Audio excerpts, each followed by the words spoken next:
Hello everyone, welcome to Shikhar Court. Today we will study electoral politics. Topic popular participation. आज हम इस video के अंदर पढ़ेंगे कि पॉपुलर पार्टिसिपेशन है क्या. ठीक है. Popular participation means how actively people take part in the election process. Popular participation का मतलब है कि कितने एक्टिवली तरीके से लोग जनता यहाँ पे पार्टिसिपेट करते हैं इलेक्शंस के अंदर. ठीक है. It shows whether people are interested in democracy and elections. ये पॉपुलर पार्टिसिपेशन ये शो करता है कि लोग डेमोक्रेसी और इलेक्शंस में इंटरेस्टेड हैं या नहीं हैं. ठीक है. Popular participation can be understood through this point. Popular participation को हम कुछ पॉइंट्स समझते हैं. अब वो पॉइंट्स क्या हैं? सबसे पहला है वोटर टर्नआउट. अब ये वोटर टर्नआउट क्या होता है इसके बारे में बात करते हैं. Voter turnout means the percentage of eligible voters who actually cast their vote.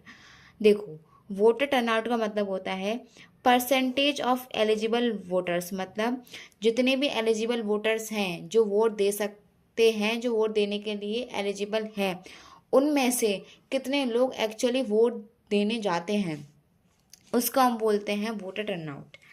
If elections are fair and free people participate with enthusiasm. अगर इलेक्शंस यहाँ पे फ्री एंड फेयर होंगे तो यहाँ पे लोगों का इंटरेस्ट भी बढ़ता है इलेक्शंस के प्रोसेस में पार्टिसिपेट करना. In many countries of Europe and north America voter turnout has decrease over time. देखो, बहुत सारी कंट्रीज ऐसी हैं जैसे कि यूरोप है और नॉर्थ अमेरिका है, जहाँ पर जो वोटर टर्नआउट है ना वो डिक्रीज होता जा रहा है according to time. In India, अब देखो इंडिया के अंदर voter turnout has remained stable और इंक्रीज. वोटर टर्नआउट अभी तक तो यहाँ पे स्टेबल है और हम ये भी कह सकते हैं कि थोड़ा बहुत यहाँ पे इंक्रीज भी होता जा रहा है. अब देखो, आपकी बुक के अंदर एक ग्राफ दिया गया होगा, उस ग्राफ के बारे में मैं आपको बताती हूँ. यूके के अंदर turnout decrease from about 78% to 61. UK के अंदर टर्नआउट यहाँ पे डिक्रीज हो गया है कितने परसेंट से? 78% से 61% तक. ठीक है. और इंडिया के अंदर turnout increased from about 56% to 60%. India के अंदर जो टर्नआउट इंक्रीज हुआ है 56% से यहाँ पे 60%. और हमें ये दोनों में डिफरेंस बहुत अच्छे से दिख रहा है कि यहाँ पर टर्नआउट में डिक्रीज हो गया है और यहाँ पे इंक्रीज हुआ है. ठीक है. सेकंड पॉइंट आता है पार्टिसिपेशन ऑफ सोशल ग्रुप्स. अब सोशल ग्रुप्स का कैसे पार्टिसिपेशन होता है?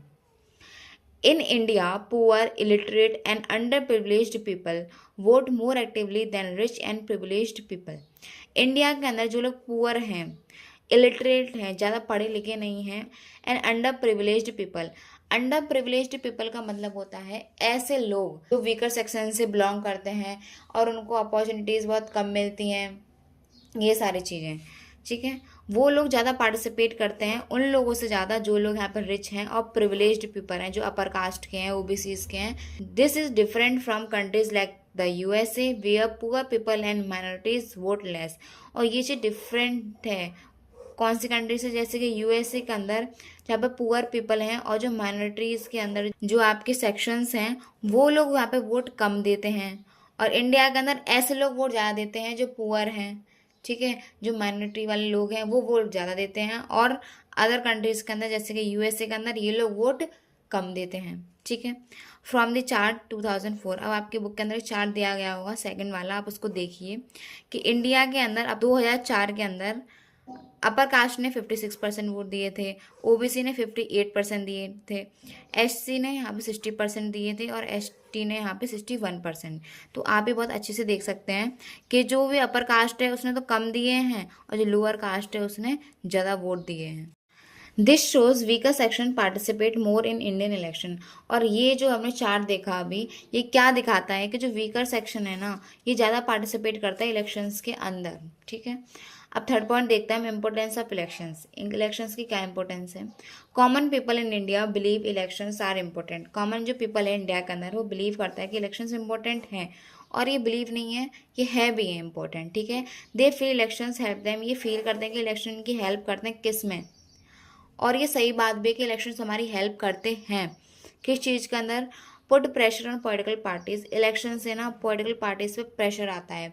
अब प्रेशर कैसा? कि जैसे इलेक्शंस आएंगे तो पॉलिटिकल पार्टीज पे ये प्रेशर आता है कि कहीं हम हार ना जाएं, कहीं हम सरकार से बाहर ना हो जाएं. ठीक है. इसलिए पॉलिटिकल पार्टीज यहाँ पे फोकस करते हैं make government work for the people. इसलिए जो गवर्नमेंट होती है वो लोगों के लिए काम करती है ताकि लोग उनको दोबारा इलेक्शंस में चुन के ला सकें। ठीक है। इन्फ्लुएंस पॉलिसीज़ एंड प्रोग्राम्स, और जो इलेक्शंस हैं ये इन्फ्लुएंस भी करते हैं पॉलिसीज़ एंड प्रोग्राम्स को, जिससे लोग इनको वोट देते हैं। People believe their vote can change how the country is govern. लोग ये सोचते हैं, और सोचते भी क्या है, ये सही बात है कि वोट जो होता है वो चेंज कर सकता है। क्या चेंज कर सकता है? कंट्री को गवर्न करने का तरीका। कैसे? ये देखो, अगर यहाँ पे लोग वोट देंगे, इलेक्शंस होंगे, इलेक्शंस में सरकार बदलती ही रहती हैं। ठीक है। सरकार बदलेगी तो सरकार की पॉलिसीज़ भी बदलेंगी, रूल्स भी बदलेंगे, और जब पॉलिसीज़ और जब रूल्स बदलेंगे तो ऑब्वियसली बात है कंट्री के अंदर हमें बदलाव भी देखने के लिए मिलेगा, और कंट्री का गवर्न होने का तरीका भी यहाँ पे बदलेगा। ठीक है। अब फोर्थ पॉइंट देखते हैं, पार्टिसिपेशन बियॉन्ड वोटिंग। अब वोटिंग के बियॉन्ड में भी इलेक्शंस में पार्टिसिपेट होता है। अब कैसे? देखो, पीपल ऑल्सो पार्टिसिपेट इन। लोग यहाँ पे पार्टिसिपेट करते हैं किन किन चीज़ों में, वोटिंग को हटा के किन किन चीज़ों में पार्टिसिपेट करते हैं वो हम देखते हैं। पहला है, देखो, इलेक्शंस कैंपेन्स। आपने देखा होगा कि कोई कैंडिडेट तो जा ही रहा है अपने प्रचार करने के लिए, कैंपेन्स करने के लिए, उसके साथ कितने लोग चलते हैं। ठीक है। आगे पीछे कैंपेन्स में भी लोग जाते हैं, रैलीज में भी जाते हैं, पॉलिटिकल डिस्कशन होता है तो उसमें भी लोग पार्टिसिपेट करते हैं, पार्टी की एक्टिविटीज़ में भी लोग पार्टिसिपेट करते हैं। ठीक है। तो आपकी बुक के अंदर एक और ग्राफ दिया गया होगा, उसको देखिए। From the graph, participation in election related activities increased from. अब देखो, जो पार्टिसिपेशन हुआ है इलेक्शन से रिलेटेड जितनी भी एक्टिविटीज़ हैं उसमें जो पार्टिसिपेशन हुआ है वो इंक्रीज हुआ है कितने से कितने तक? देखो, 8% था 1996 के अंदर, और वहाँ से 32% इंक्रीज हुआ है 2004 के अंदर। आप डिफरेंस देख सकते हैं कि लगभग 10 सालों के अंदर कितना यहाँ पे चेंज आया है, कितना जो है यहाँ पे परसेंटेज यहाँ पे इंक्रीज हुई है। ठीक है। आई होप आपको समझ में आया हो अच्छे से। लाइक करें, सब्सक्राइब करें, and thank you so much.